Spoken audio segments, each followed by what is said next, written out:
queria fazer uma pergunta, na verdade, ao Andrei. Boa noite. Boa Ele noite. disse há pouco que o Tarcísio, nas sondagens anteriores, aparecia com um grau elevado de competitividade. Eu queria saber se, de acordo com as sondagens que eles têm feito, esse cenário se mantém. Ou seja, depois de muitos erros cometidos, o governador de São Paulo ainda permanece como um postulante competitivo para 26, embora não tenha sinalizado que seja candidato ano que vem, né? O desempenho do Tarcísio piorou. Ele piorou na medida em que a aprovação do Lula subiu na margem e também talvez por conta dos ataques de outros nomes importantes dentro da direita, principalmente esse conflito com o Eduardo Bolsonaro.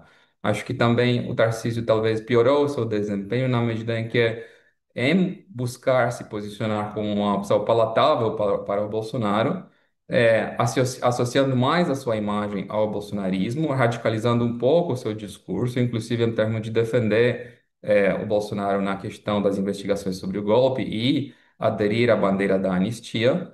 Ele então acabou perdendo alguns dos eleitores mais moderados, que no estado de São Paulo são um público mais relevante, até em termos numéricos. Não são tantas pessoas assim, mas o que ele tinha de diferencial, quando a gente mostrava que ele tinha uma popularidade maior em termos pessoais do que o Jair Bolsonaro, era por conta desse eleitorado de centro-direita, uma espécie de tucanos órfãos, né? O antigo eleitorado do PSDB, na cidade de São Paulo e no estado de maneira mais geral, que é na medida em que o PSDB decaiu, aderiu a uma liderança mais moderada da direita na figura do Tarcísio de Freitas. Como ele está sempre nesse jogo, né, de um lado de se defender dos ataques daqueles políticos mais radicais de direita, por não ser suficientemente de direita ou fiel ao Bolsonaro, e então ele meio que perde pontos de popularidade com esse público, quando eles têm a impressão de que ele não está defendendo de maneira contundente o suficiente as bandeiras deles.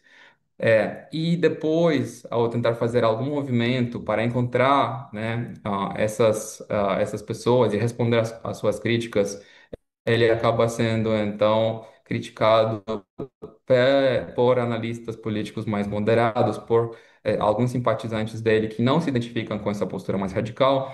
Ele, de maneira interessante, meio que sofre o que políticos de centro no Brasil sempre sofrem. Eles acabam sendo criticados e perdendo apoio dos dois lados, né?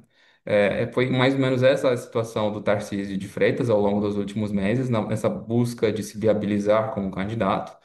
É, e na medida em que ele chegou finalmente, né, para receber o apoio do Bolsonaro, hoje em dia eu entendo que ele tem o apoio pessoal do Bolsonaro para assumir a candidatura, ele chegou muito enfraquecido ao final desse processo. Então, ao ponto de ele então entender que é mais interessante hoje, para conter, né, esse processo de erosão de capital político, simplesmente dizer que não está mais interessado, em termos de assumir a candidatura. Se isso é verdade ou não, bom, o tempo dirá. Não, não acho que é uma questão totalmente pacificada. Eu diria que ainda tem chances bastante interessantes para que ele seja de fato candidato, porque ele continua sendo o nome mais forte que a direita tem neste instante.